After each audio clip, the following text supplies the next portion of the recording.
Hey you guys, this is Legendary Narwhal back again, and today this is going to be the last of my planned Planetside videos.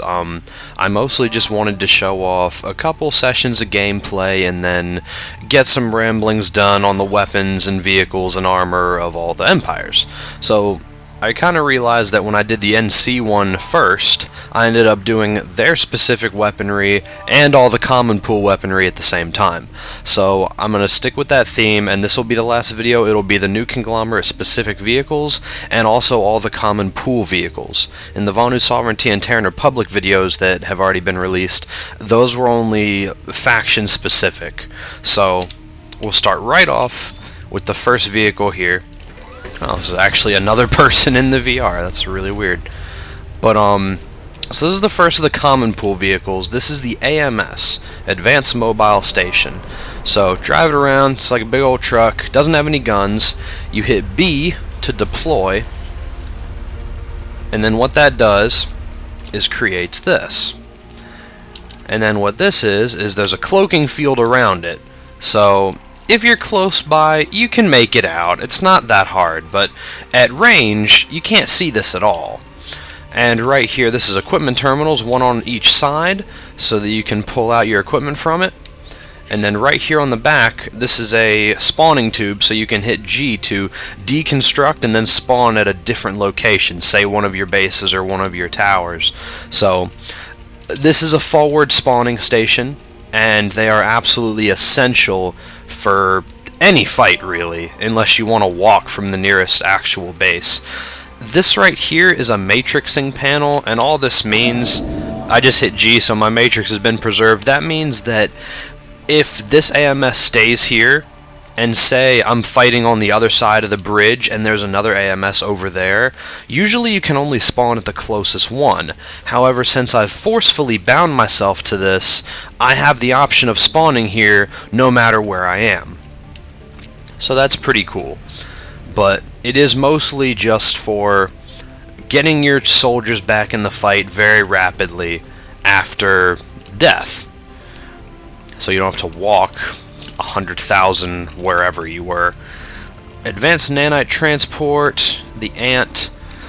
This is just, it's really just for supplying your bases with power. It doesn't really have any huge purpose. You drive it around, you drive it up inside of a warp gate, and then you hit B, which I can't do because I'm not inside of one, but I'll hop out here really quick. So, when you hit B, this panel here, and this panel here, and the panel you see on the top, all three of those kind of fold outward around it. This is really annoying, actually, that guy's such a bother. Anyway, so they fold out up here, so if you're looking at it, you'll see a panel here, here, and over here, and they'll glow blue and begin to siphon warp gate energy into the ant. It's like a mobile battery. So you store a bunch of power, and then you'll see your NTU level down here at the bottom increase. Once it gets up to wherever you want it, you just hit B again to undeploy, and then after that, you just drive back to your base, go up to an NTU silo, which I'll do one more video after this. I'll do kind of the basic base layout. There are many different types of bases, all of them are different, however they all have pretty much the same equipment. So I'll go to a base and show off where the NTU silo is, and the control console, and the generator, so I'll show all that off. But this drives up to the NTU silo, and you deploy it, and then the fins fold back out again, and then you give the energy you took from the warp gate into the NTU silo, supplying your base with power.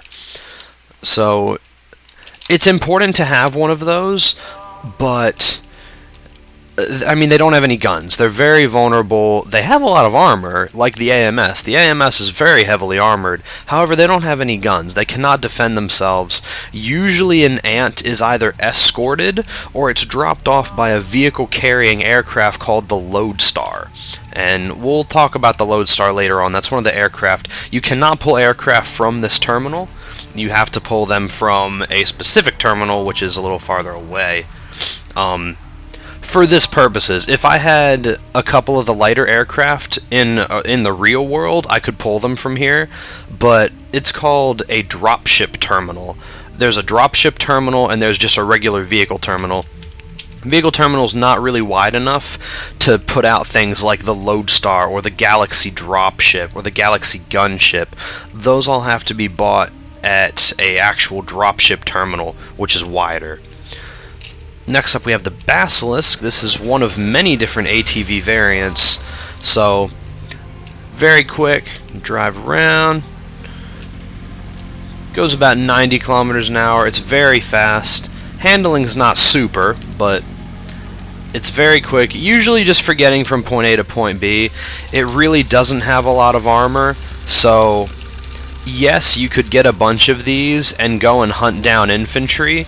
Your weapons are this kind of double chain gun. However, you can see it'll only go to there, so it's here to here, because I can't go over here. It is nose mounted, so I will have to turn, I will have to manually turn if I want to go too far. You can look up pretty high, so that's kind of nice, but you could fight infantry in it. It's just it's so lightly armored that if you were fighting an infantry and he had anti-vehicle, he would probably blow you up faster than you could kill him with these chain guns. So it's usually something that you're not going to use. Basilisk is transportation only, really. There is another ATV, which we'll get to a little further down the line. I don't believe it's immediately next. No, it's not. So there are more. We're going to get to those shortly. This is the Deliverer. And basically this is the... And I guess I haven't said it for all the other ones. The AMS is common pool. The Ant is common pool. The Basilisk is common pool. And this Deliverer is common pool as well. Okay? So it's amphibious, similar to how I showed off the Raider for the TR and the Aurora for the Vanu Sovereignty. This is the common pool variant of all of that. So all empires have this, but then they have specific versions. That is really starting to piss me off. So the Terran Republic has this and the Raider. Okay. And the Vanu Sovereignty has this and the Aurora. Now, the NC have this and something called a Thunderer. Now, this has a couple passengers, it has 4 passengers, however, 2 of them are in these gunner seats. So as you can see, it's very accurate, very quick to fire, and it is a machine gun type deal. This actually does quite a bit of damage to aircraft and light vehicles. So if you get a lot of Deliverers, a whole group of them, then you can do swarm tactics and kind of really cause quite a bit of damage. So let's see. Next up we have the Enforcer.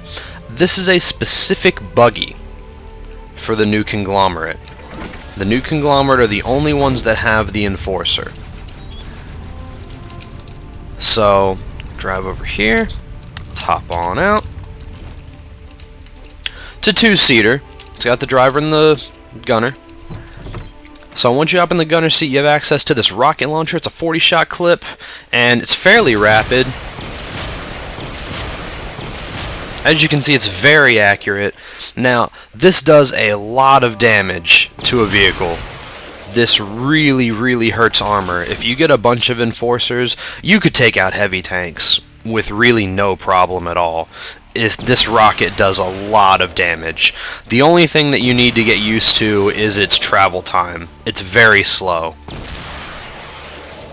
it took a while to reach that hill, as you can see. Lasers are the fastest, and then most tank shells are pretty fast too, and then this is very slow. Still though, it is incredibly powerful, regardless of how slow the rocket is. And it is NC specific. It kind of further enforces the whole NC is all about the power. And that's really what NC is about as an Empire, is the power. So let's see, next up we've got the Flail. Now, this is common pool, however it is cavern specific.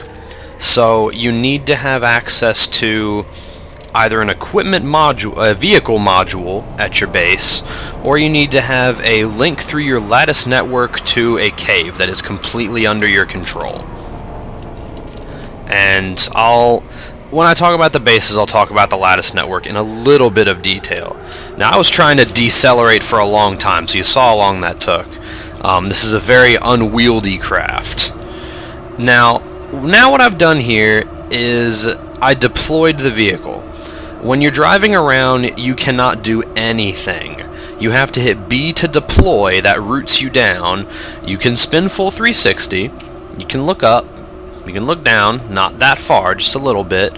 And now what this is if I aim, say, I don't know, I'll go for the top of the BFR terminal, and I fire. Pretty big explosion. Pretty big. Let's try rate of fire, so I'll hold the button down this time.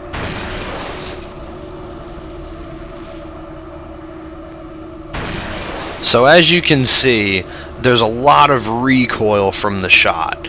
One shot goes off, and you've got to wait for the cone to come back in, then fire. This is very, very accurate, and its range is huge. You could have this in the courtyard of your own base, and you could shoot a shell all the way to the neighboring base. Like, that shell, that's just going to keep on going and going. It's out of vision. It's still going. It'll hit the ground eventually. So, I guess one big thing with this is that you usually partner this up with, you have to undeploy, sorry, in order to get out. So I undeploy the vehicle, and then I'll hop out.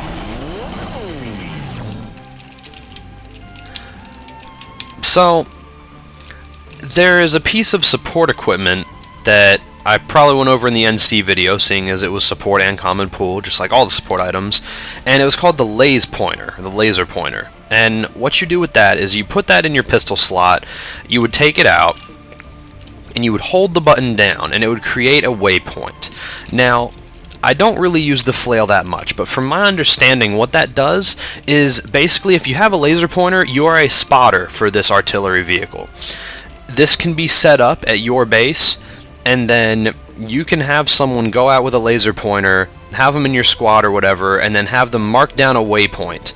And then I believe if you line the crosshairs up directly on that waypoint, no matter how high or low you are, if you fire the shell from the flail, it will land wherever that waypoint is, I believe is how it works. So, again, that could be wrong. I don't really use this all that much. If I had another person here with me to do this laser pointer business, then I could. I will try to take one out and make my own waypoint. Never mind, it will not allow me to do that. Apparently you are not allowed to withdraw anything from an AMS within the virtual reality, so I cannot show you. But I don't have someone else here to kind of show it off with me. I'm sure as hell not talking to this douchebag over here, so you're just going to have to kind of trust me on that. Try it for yourself if you'd like, but regardless, if you have a spotter, then you can just kind of shoot, and then have your spotter say, well, you need to be a little bit more to the west, or a little bit more south, or something like that, and then you can adjust accordingly from where you are. So communication is key with an artillery piece like that. Next up is the Fury. This is another common pool vehicle. It's another one of the ATV family. Now, this is really one of the only ATVs, in my opinion, that has any use whatsoever. It's very fast, just like the other one. It has a 2-shot clip with a very heavy anti-tank rocket. Now you see this is dead center. I can only go that far. I can only go that far. You see where the crosshair stops.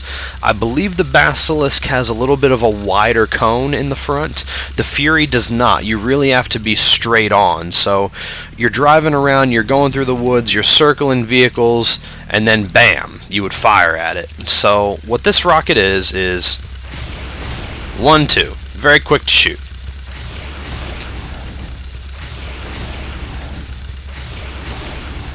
So, even the reload is very rapid. Now, these rockets wreak havoc on all light armor, and if you have 4 or 5 Furies, they could easily take on a heavy tank and win, as long as you can drive around and dodge their shells. It's very light, but it packs a hell of a punch. So it's really, I'd say, one of 2 ATVs that is actually useful. Let's see, what is the next up? I don't remember. What do we got next? The Harasser, okay? Harasser is another buggy. This is common pool as well. Everyone has access to this vehicle. And it's a 2-seater. Drive around. It's pretty quick. And I'll get in the gunner spot here. Go around. Here we go.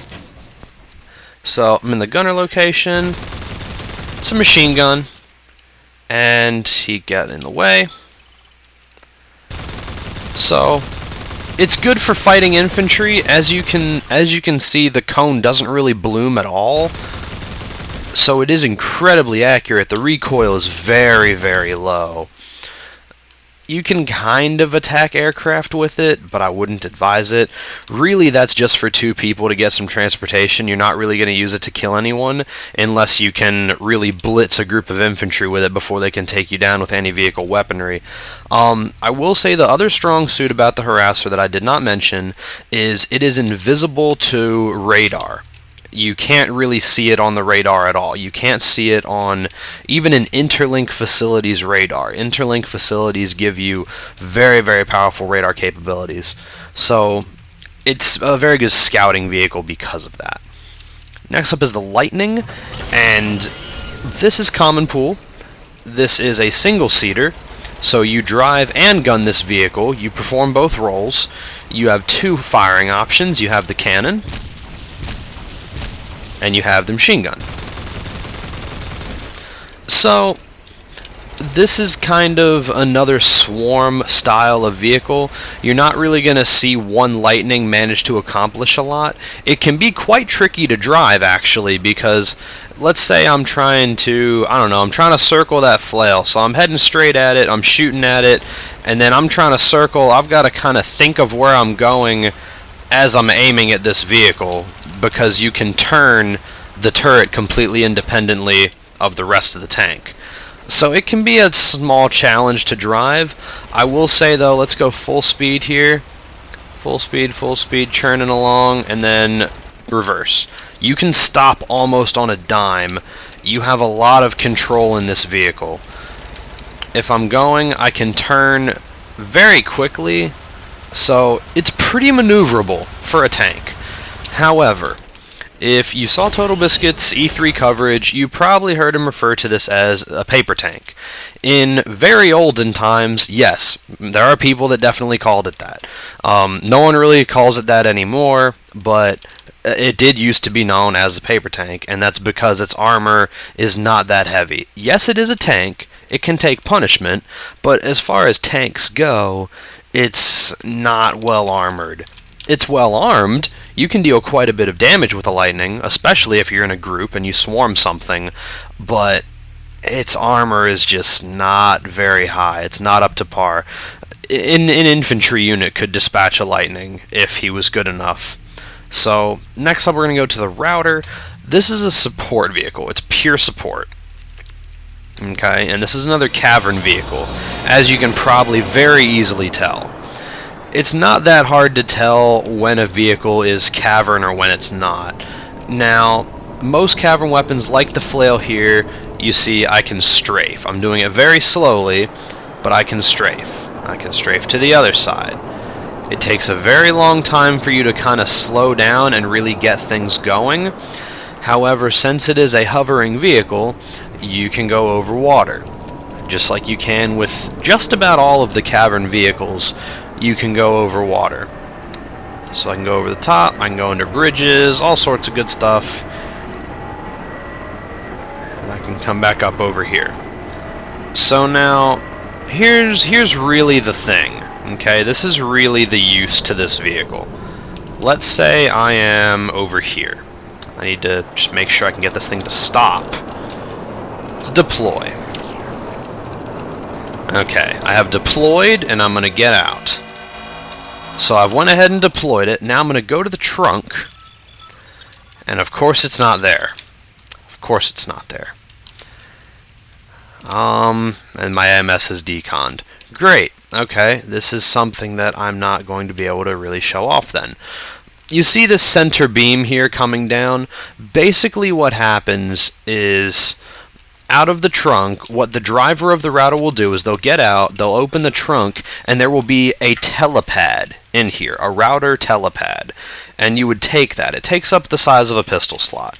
And then what I could do is say I could go, oh, I don't know, let me jump in any of these.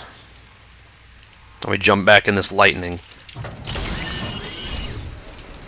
So what I could do with that telepad now is I could say get into an aircraft or have someone fly me across this bridge, and I could bail out on this side.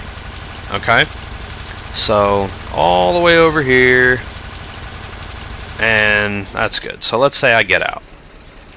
So I'm all the way over here now.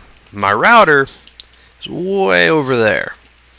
Now, I believe this is probably a little bit too far for the range. I'm not 100% sure what the range on the router is. But now what I can do is I can take my telepad and I can deploy it here.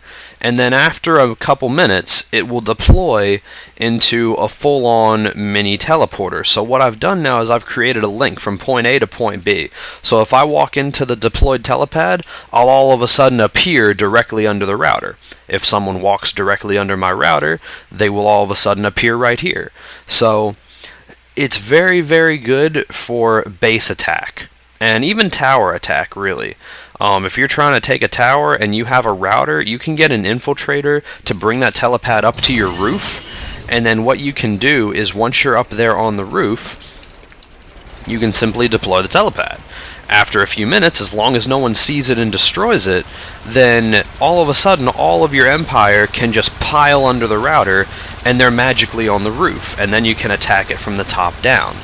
In a base, if you can hide a teleporter in the basement or in a stairwell or something, then all of a sudden you can just bypass the wall, the courtyard, everything, and you're in. You're completely in. So the router's a very strategic vehicle. But as you saw, I cannot pull out the telepad here, so I cannot actually show that off, sadly. Almost through with these. Next up is another common pool, the Skyguard. This is a two-seater vehicle, and it's another buggy. This is very fast, so I can drive this around. The driver can't really do much, so I'm going to show you the gunner seat. Jump in the gunner spot. You've got a machine gun, which is kind of secondary. That's not the main purpose of the vehicle. The primary weapon is a flat cannon.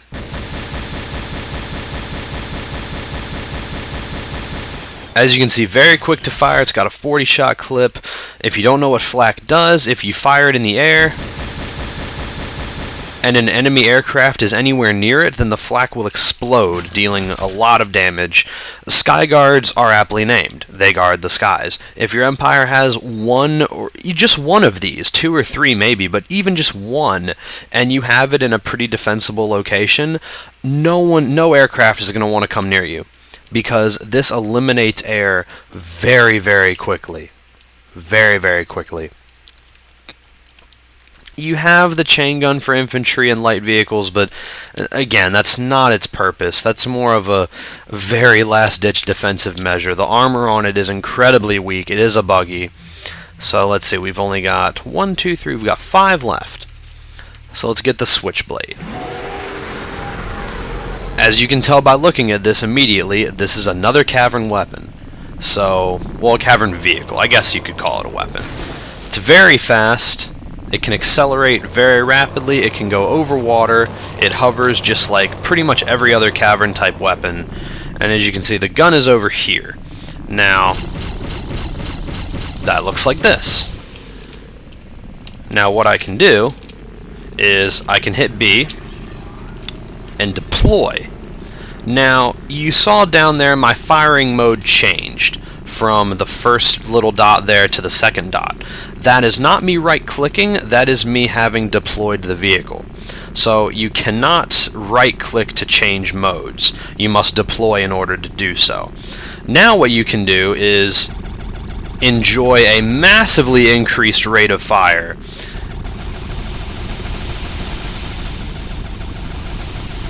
And very good accuracy. Let's aim for that.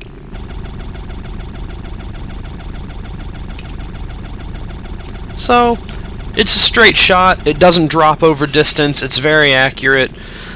Mostly this is for anti-infantry. This is mostly an anti-infantry weapon. If you trained on a light vehicle and you were deployed, yes, you could probably cause enough damage to wreck it. However, this is mostly for anti-infantry. And deploying it into a turret, again, you're stationary, so you're a turret. If someone sees you, they're going to start firing rockets at you, and you're really going to need to deal with that. So, it's a very useful vehicle, but I don't see very many people use it. And part of that's because if you look back to the certification video, I believe I mentioned it there, the Switchblade is actually after getting buggies. You need to get buggies in order to get that. It is an assault buggy, and it is common pool. However, you must have the original buggy certification before you can get the Switchblade. Moving on to the Thunderer. This is the new conglomerate specific version of the Deliverer. Just like the TR have the Raider and the Von Sovereignty have the Aurora. So all I'm going to do is I'm going to hop out. It's amphibious, just like all the others of its type. I'm going to hop out. I'm going to jump in a gun here and show this off. 15 shot clip, and it's very straight line of fire, as you can see. Also flies relatively quickly.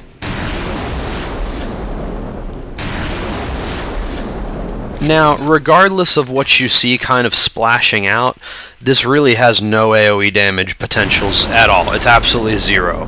However, a direct shot with this, I believe it'll one-shot just about every infantry that there is in the game, and if you land a shot with this gun, you can very, very heavily damage a tank. Very, very heavily. You could probably kill a lightning in 4 to 5 shots with this thing, maybe 6, but, I mean, buggies, those things are toast.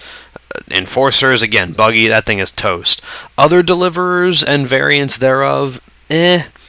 But again, this is new conglomerate. Its weapons are very powerful.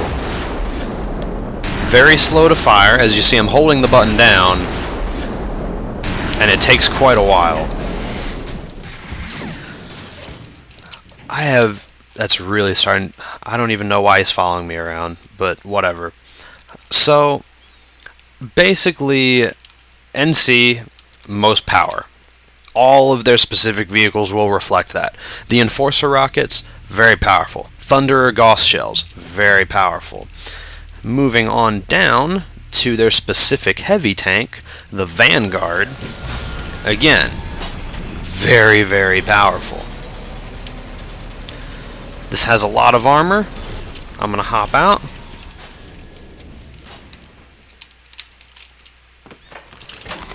I'm going to hop in the gunner seat. 2 guns. We've got our main gun, big old tank cannon. And this is the rate of fire. I am holding it down.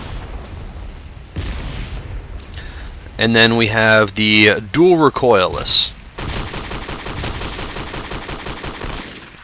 Now, if these look familiar, they should. I believe these are the same guns that are on the Deliverer. So, It's the same kind of deal. It's anti-infantry and anti-air. This is mostly an anti-air deterrent because if you see an infantry, you're just going to one-shot them with this giant tank shell anyway. So this is mostly for anti-air. You can go up pretty high in this turret. Pretty high. And then fire on aircraft as they pass you, or they're dive bombing you, or such and such. Most powerful... I believe most powerful single target. This is the most powerful single target damage in the entire game outside of the flail, as far as I'm aware. I believe the flail is the only thing that can deliver more damage per shot than this can. Maybe the bombs from a Liberator bomber, tank buster bombs, maybe. However, I'm pretty sure that this is the single most powerful one-shot weapon. Again, NC, it's all about the power, and the Vanguard really shows that off. So, it's my favorite tank, personally. It does do the most damage. Let's move on to the Vindicator. This is the version of the Thunderer. So, the Thunderer is basically this same vehicle, however, it is common pool. The Vindicator is not common pool, but it's essentially the same. You have a horn. If I wait for this to charge all the way up, I could hit B to deploy an EMP field, which I'm not going to bother to do because you've seen that previously. And again, it can hold loads of infantry and 2 max units, 1 on each side. I can get into this gun, which is the tank cannon. I can hop out. I can get into the next gun, which is the little side ball turret, which is just a little rapidly firing, very accurate machine gun, which enhances dark light vision. And then you've got... Did I just get in the same thing again? No, I didn't. Ah, balls.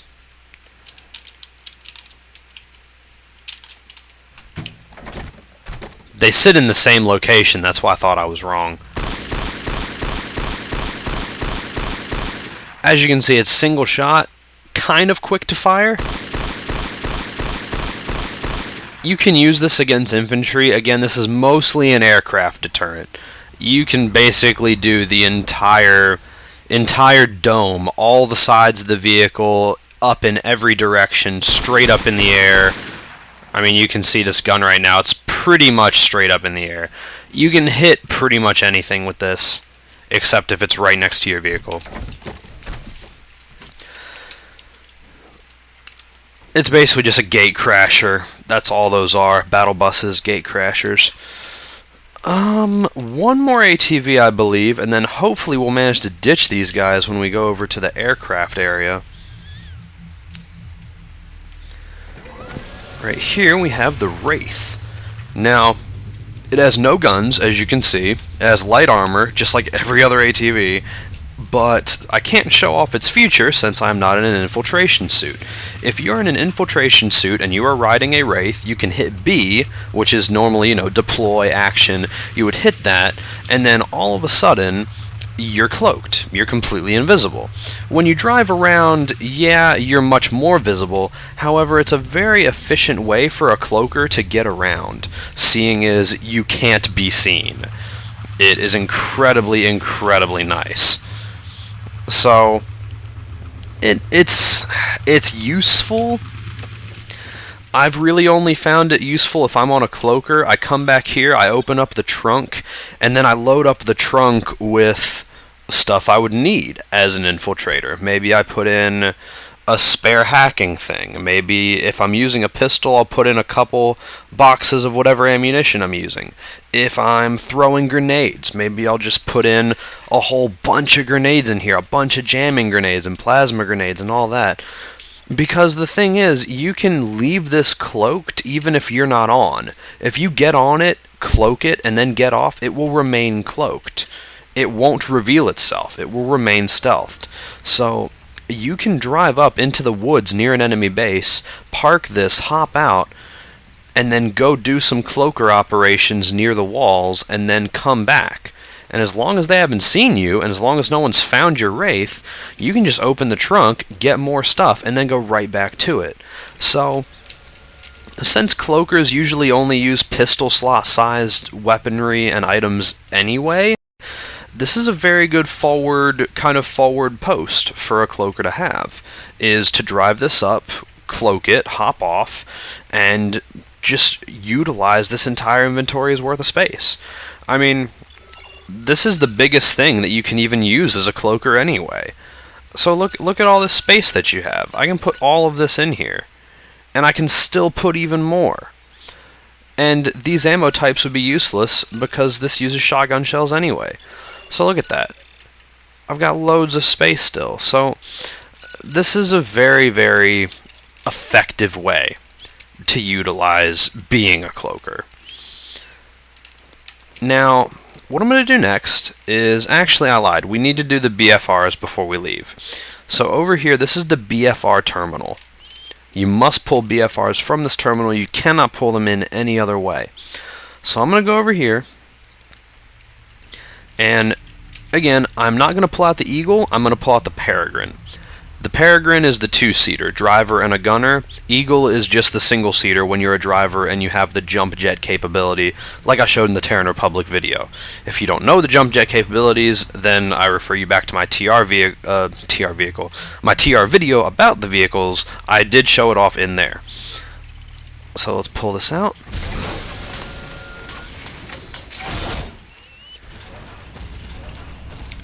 And then let's get ourselves over here near the weaponry terminal, because that is where we're going to want to be.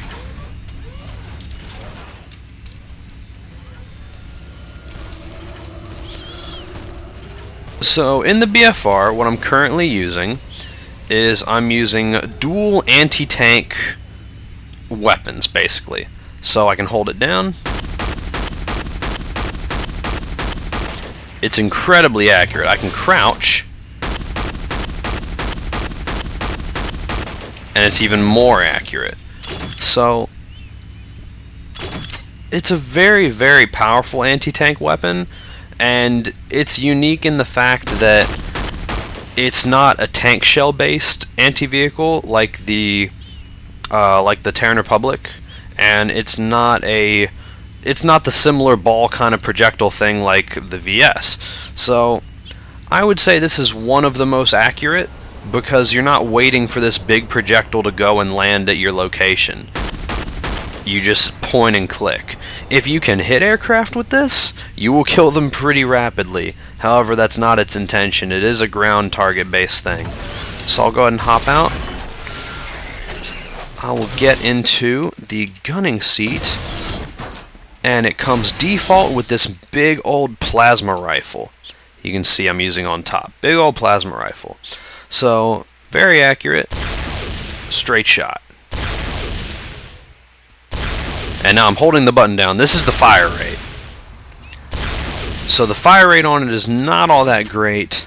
However, what I will say is that, again, it's incredibly accurate, and this does a lot of damage, and it leaves this kind of cloud of plasma as an after effect. So that will do damage if you stay inside of it, and it can damage infantry, yeah. It's not the primary purpose. It is mostly the anti-vehicle weapon. So we're going to go over here, and we're going to pull out the others. I'm going to go ahead and pull out one of each. So let's clear all. I'll pull out one hammer. I'll do dual hammers, why not? I'll show off the other ones in a dual style, that's fine. And dual rocket pods is the other gunning weaponry. So the hammers, you can see I have two firing modes. There is tight fire spread and wide fire spread. Right now I'm on wide fire. Now if I kind of aimed out a little more,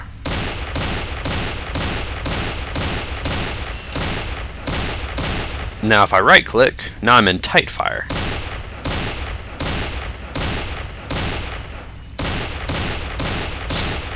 So in a way this is very, very, very similar to the new conglomerate Scat Max, because it's a shotgun and you have multiple firing modes.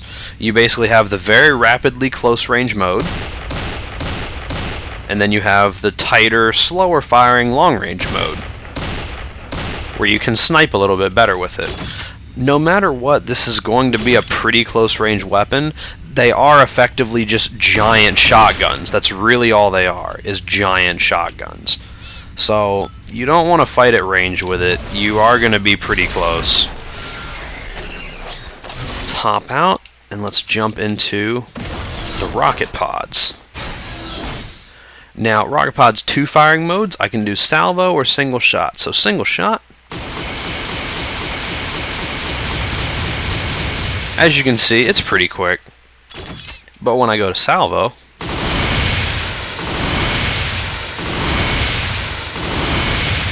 it's even faster. And it goes in 6-shot increments. So, this is the salvo rate of fire. I'll hold it down. Okay, and then I'll hold it down for the single. And that's the fire rate. So, I want to say that it's another anti-vehicle weaponry. However, if you land these on infantry, these do a lot of damage to infantry. A lot of damage to infantry. So, again, it's rockets, so it's mostly going to be anti-vehicle. You're not really going to be shooting air with these rocket pods. You could, if you're a good shot. But mostly anti-vehicle. Mostly anti-vehicle.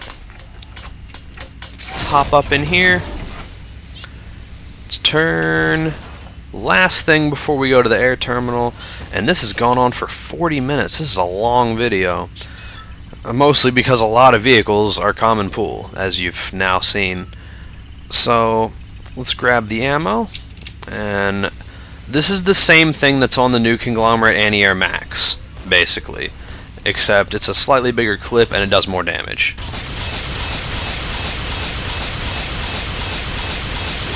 And if I had any aircraft around, I could lock onto them and then trace them through the sky. And these would be following them along. Okay? So, it's very powerful anti-air. It really is. And the gun is the same. There are only 2 gunner options. So now what we're going to do is I'm going to pull a Switchblade. And we're going to open our map, and our target is right here. I'll right click and throw a waypoint on it, and I'm going to hopefully ditch this guy. Because it's really annoying to have him just showing up and bumping into me when I'm trying to talk and explain shit. And besides, it's a straight line if you hover over the water anyway. I don't want to go over the bridge and drive all the way around. This is much easier. Now, I'll say before we get here, just so everyone knows, all of the aircraft are common pool. All of them. There is no specific aircraft in Planetside 1. They don't exist. The BFRs, in case that wasn't already apparent, there are no common pool. They are all faction specific. So no one else has the Peregrine. For the TR, it's the Colossus. For the Vanu, it's the Aphelion. For the new Conglomerate, no one has the single-seat Eagle. For the Terran Republic, no one has the Invader. And for the Vanu Sovereignty, no one has the Eclipse. Alright. Lots of aircraft, as you can see. I'm going to get through this as quickly as possible, because this is going to be another about hour-long video, probably. And I'm okay with that. I don't really like breaking these down into parts. If I'm going to talk about it, I may as well just do it all in one go. This is the Galaxy dropship. I'm going to land it over here, and then hop out.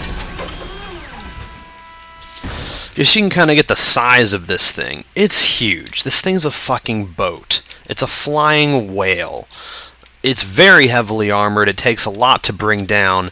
You can load a light vehicle in the back, like a lightning tank or a buggy, anything smaller than that.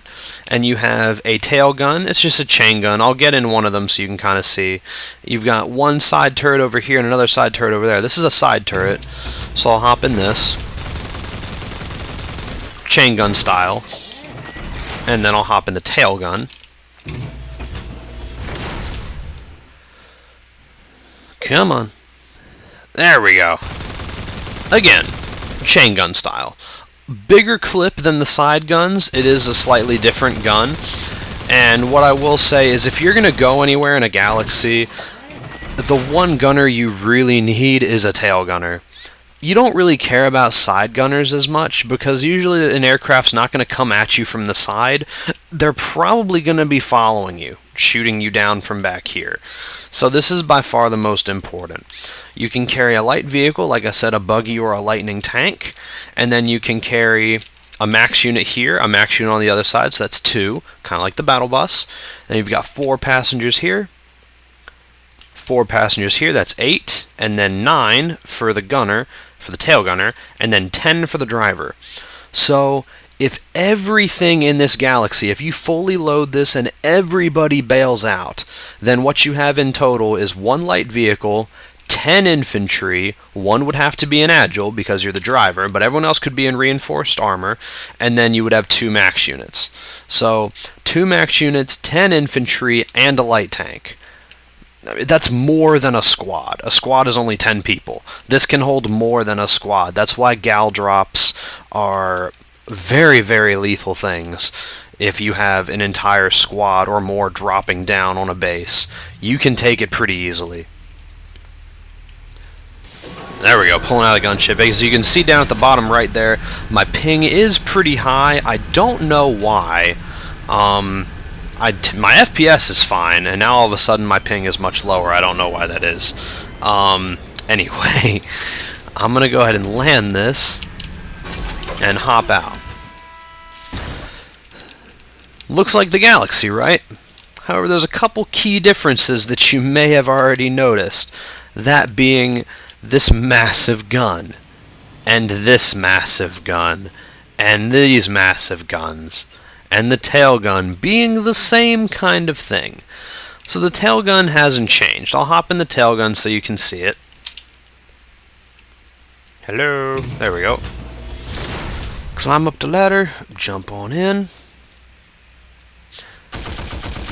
Now as you can hear, this looked like the same gun,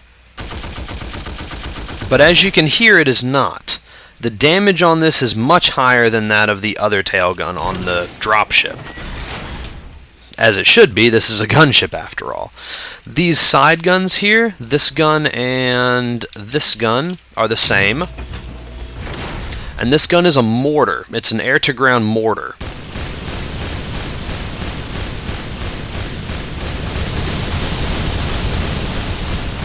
Okay. Very large clip. It does quite a bit of damage, and you will have 2 of them. So infantry and vehicle fall very fast to this weapon. Infantry and vehicle alike. The other gun is the one right here. It's located here, and there's a replica right over here. And this is an even higher caliber machine gun. It's very similar to the one we have on the back of this thing. It's a very high caliber machine gun. You can aim straight down, you can aim sort of towards the front, you can aim not really towards the back, that's really all for the tail gunner. But you can aim down, you can hit ground units with this, and this does a lot of damage. Infantry fall very rapidly to it, light vehicles fall very quickly. It's called a gunship for a reason. As you can see, it cannot hold a vehicle, it also cannot hold max units, and it holds even less passengers than the dropship. So they're both for very specific purposes. Let's go over here, and Liberator. This is a bomber. It's a 3-seat aircraft. And what I will show off, I will fly here. You can see in the very bottom right, I have a bomb with a stop thing through it. That means that my bomber cannot bomb right now. Either I'm too low to the ground, or I'm not straight. So if I go a little higher, you can see it goes away. Now, you can see when I'm turning very heavily, I also cannot do it. You see the black line that goes from my cursor, my reticule, all the way down. If I strafe, it's fine. You see it kind of move side to side. My bomber can bomb. However, if I were to turn, my bomber cannot bomb. If I'm flying and I turn, I can turn a little bit. As you can see right here, I'm circling not very rapidly, So you really need to be straight on. And I can strafe. I can strafe and turn. And right now my bomber can still bomb. But if I want to bank hard, then he's going to have to wait for me to straighten back out, and then he can release bombs once again. This is the nose gun. It does very heavy damage to infantry, really, because it's mainly an anti-vehicle weapon. It hurts infantry quite a bit, but vehicles this can chew through very, very rapidly. Can't show off the bombs themselves since there's only one of me. However, this here on the side, and on the side, this is the bomber seat. I can hop in and look through the world. Anyway, let's get out of there. There are two firing modes for the bombs. There are tank buster bombs and there are anti-infantry cluster bombs. So you have two to choose between. Tail gun, very important for a bomber. Just a little machine gun. It does quite a bit of damage to infantry and aircraft, so if someone's on your tail, this is the seat that you need to have people in. You really need to have all three seats manned in this aircraft. You can go pilot and bomber, sure, but if one guy gets on your tail, you can't shake him. There's no way. You don't have an afterburner, you can't turn very tight, and you're not that fast. If something is on your tail, you're not shaking them. You either get over your base so your other anti-air defenses can handle it, or you die. Or you have a tail gunner that takes care of the problem for you. Now, the Liberator is pretty special. What? Oh, I guess they bailed. Okay. Anyway, the Liberator is pretty special because if you pilot the Liberator and your bomber gets a lot of kills, let's see. Achievements. And then, oh, I don't want that. Let's go to award progress and let's go to Bomber Ace. So, if you have, I believe it's Bomber Ace 2. So, if you pilot a Liberator or Vulture and your bomber gains kills, your bomber or your tail gunner or whatever, they gain kills. Then once you have Bomber Ace 2, you unlock a better version, in my opinion, of the Liberator, and I'm going to skip to it. Right here, it's called the Vulture. Okay? The Vulture. Now, this does not have as much armor as the Lib, however, it has an afterburner to kind of make up for that. This is more of a ground attack aircraft, specifically vehicles. You can see I do have bombs again. Now, my primary nose gun, you saw the rate of fire on the Liberator. Check this out.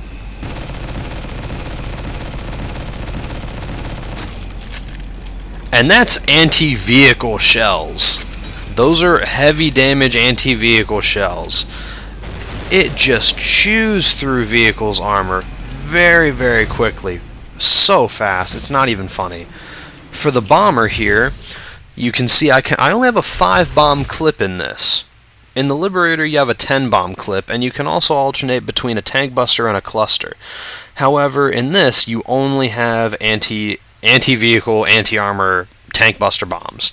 You only have 5 of them in a clip. However, they do massively increased damage. Massively increased. Your tail gun, I believe it's basically the exact same gun. This doesn't change. Yeah, it's exactly the same. So, Vulture is for attacking enemy armor. You basically, the pilot will kind of dive towards it, unleash most of the clip from its main gun, then you'll bank up a little bit and allow your gunner to drop 1, maybe 2 bombs. That's going to be enough to finish even a heavy tank, almost guaranteed. Let's run back over here. We are almost finished. I need to scroll back up a little. Right here, the Lodestar. I won't bother to pull one because there's one right here actually, so I'll just walk over to it. This is the Lodestar. It's a single person aircraft. You hop in the driver's seat right here. You do have an afterburner, however, it is very slow. It's incredibly unwieldy. And as you can see here, there's a massive bay door. There's an open top, actually. You can't really see from here. Let me hop in the driver's seat. You can't really see the open top. Here you go. So, you can carry one of any vehicle in the game in here. You can carry a buggy, you can carry a lightning light tank, you could carry a Vanguard, you could carry an AMS, you could carry an Ant, you could carry a fully loaded ground transport vehicle, the Thunderer, the Deliverer. So, this is very, very awesome because you can load an Ant up in here, fully charged at a warp gate, and you can fly the Ant back to your base, meaning that you can just drop him off in your courtyard and he can just fill up your power. Now, if this is parked on the ground and a vehicle pulls up to the side, you can actually access this. I'll show you with this vulture.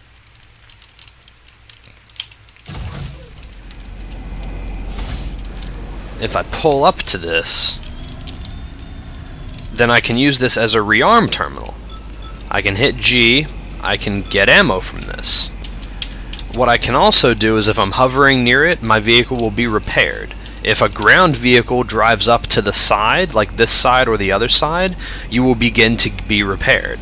So this is a forward base for a vehicle, essentially. You can repair vehicles at it for free, and you can get vehicle ammunition from it again for free. So if you're going to be doing a vehicle push, you need to have load stars. You really do. Usually 2 or 3.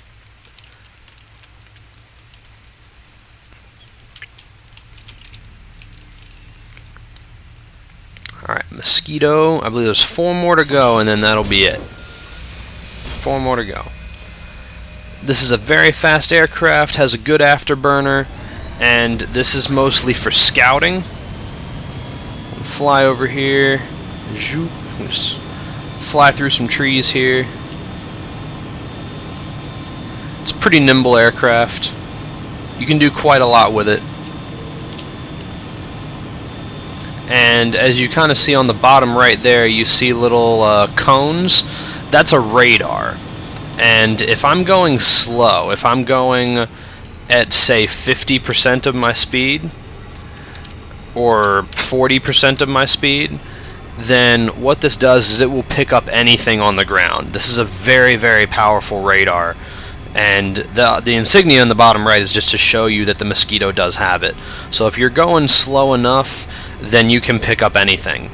And its weapon is this chain gun. It's good against infantry and it's good against air. It's really not good against vehicles at all. Single seat, very, very, very light armor. I have actually destroyed a Mosquito with the heavy assault weapons for the NC and the TR, the Jackhammer triple barrel shotgun, and the Terran Republic mini chain gun. I've loaded up armor-piercing rounds, and I have killed a Mosquito from full HP to 0, completely dead, with just myself and a chain gun and armor-piercing rounds. Just sidestep side to side, med kit every now and then, and he died in probably less than 10 seconds. So their armor is incredibly light. Next up is the Phantasm. Transport aircraft. I'll fly over here a little bit, and let me see if I can do this even though I'm not in an infiltration suit. Alright, I can. If you hit B, then you cloak. It's like the Wraith. It's like the Wraith ATV. Now, if I'm flying pretty quickly, you can see you can make me out. You can see me. You know I'm here. Okay, and you can hear it. It's a pretty loud aircraft for a stealth aircraft. It's very loud. Now, the slower that I go, the more improved my stealth becomes. If I'm going forward at, say, 20% of my speed, can't see me at all. 30%. 40%. Now you can see me. I'll go back down to 30. Now you can't see me. So, about 40 kilometers an hour, which is about 30% of your speed, if you go at that, then no one will be able to find you. I'm going to go ahead and... Whoa! I usually fly this in first person because it's pretty large, actually. Let's hop out. So you got the driver, you've got 1, 2, 3, 4 passengers. Similar to the Wraith, I could cloak this before I get out, and it would remain invisible. So it's very good. That's more of a kind of spec ops-y kind of thing. If you have a very small elite squad of guys, you can drop them off out of this stealthed aircraft, and they can do all their little elite nonsense. Two more and we're done. I'll do the Wasp and then I'll do the Reaver last. Right here we have the Wasp. This is a variant of the Mosquito. Its armor is even lighter, however its afterburner lasts twice as long, and it's very fast. As you can see, I am just zipping. I am cruising here. This aircraft is very quick, very nimble. It's for dogfighting. That is its purpose, is dogfighting. So its main weapon is a very fast-firing chain gun. And that chain gun can take out aircraft's health very, very quick, light vehicles very, very quick, and you can kill an infantry with about 2 clips. It's not designed for infantry, so yeah, it takes like 60 shots or some ridiculous shit. Or maybe it's like half a clip, maybe it's 15, I don't remember. It's one of the 2s, either multiplied or divided, I don't remember. Secondary weapon, air-to-air missiles. You got 2 of them. I cannot fire them with dumbfire. There is no dumbfire. I need to have a lock. This is similar to every other anti-air locking mechanism in the game. You mouse near something, your reticule will turn green, and then you left click, it will fire a rocket. And you have 2 of them. If you fire both rockets, that is enough to almost kill a other Wasp or a other Mosquito. You can't quite kill it in 1 rocket clip, but they will have a sliver of health, and you can switch to your main gun and just polish them off. They're incredibly powerful against basically all air in the game. A couple of them is enough to secure... Whoa. Is enough to secure air for you. Last but by no means least, at the hour and 1 minute mark, good lord, so many vehicles in this game. The Reaver has dual recoilless cannons and rocket pods. Got rocket launchers, dual recoilless cannons. Cannons are like this. It should remind you of the Vanguard a little bit, because that's essentially what it is. So it's very powerful against infantry. Other aircraft will drop very quickly to this. As you can see, it fires pretty quick and has a 250 shot clip, so you can dogfight for a long time. However, what people really use this for is you right click to get your rocket launcher pods up, and then let's start flying. So I'm flying, I see a guy on the road, I swoop at him, and just unload an entire 16 rocket pods into him. If you unload a whole rocket pod on an infantry, they will die.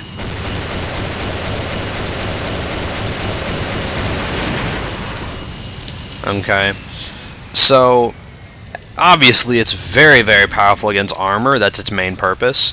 But a full rocket clip, you'll kill an infantry. So most people you see in a Reaver, they're going to be dive bombing the crap out of foot soldiers on the ground. That's really what they're going to be doing. But you do a lot of damage to vehicles with it. It is an air-to-ground attack vehicle. Okay, and finally, that is it. That's all that we have. So this has been the new conglomerate specific vehicles and the common pool vehicles, hence why this video was so long. So this is probably going to take a while for me to render and upload. I do use a program called Format Factory, so since this is so long, I'll probably have to format it in a couple different chunks, then format those chunks together.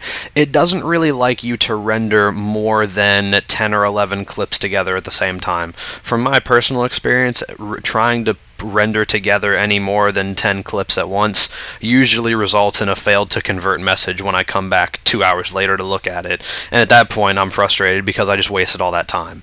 So I'll chop this down, I'll render up the chunks, I'll render the chunks all together, and then you'll get this in one solid product. Now, the plan was for this to be my last Planetside video, and then to get back to a regular upload schedule. However, I've realized that I've been talking about things like Darklight, which is an implant, and I've been talking about NTU silos and things like that, which are components of a base, the lattice network, which is how you hack bases. So, what I'm going to do is I'll do one more video about just a base. I'll just pick a base. Say, I'll go to Verica right here. I'll pick this base, right? And I'll go here, I'll go to the base, and I'll describe to you kind of what all this stuff is. I'll describe what the control room, generator, respawn, NTU, all that, the network is. I'll talk about that. I'll talk about the modules. I'll talk about all these things here, stuff like that. So, and I'll talk about the differences between amp stations and interlink facilities and all that nonsense, just so you kind of have an idea of the layout of certain things. And then, yeah, that will probably be my last one. As you can see right now, the TR are just wrecking shop right now. They have this completely locked. They have every single cave locked, even though this one and this one are not currently active. These are. And then all 4 of these are completely locked as well. So yeah, this one up here is locked. I just couldn't see it because my population thing was in the way. But man, Terran Republic out in fine form today, ladies and gentlemen. Vanu Sovereignty sucking pretty hard. They really don't have anything. They've got that, but that's not even an entire lock. That's part of a cluster. We at least have one. We at least have one. So, anywho, this has been Legendary Narwhal, and I'll see you guys next time.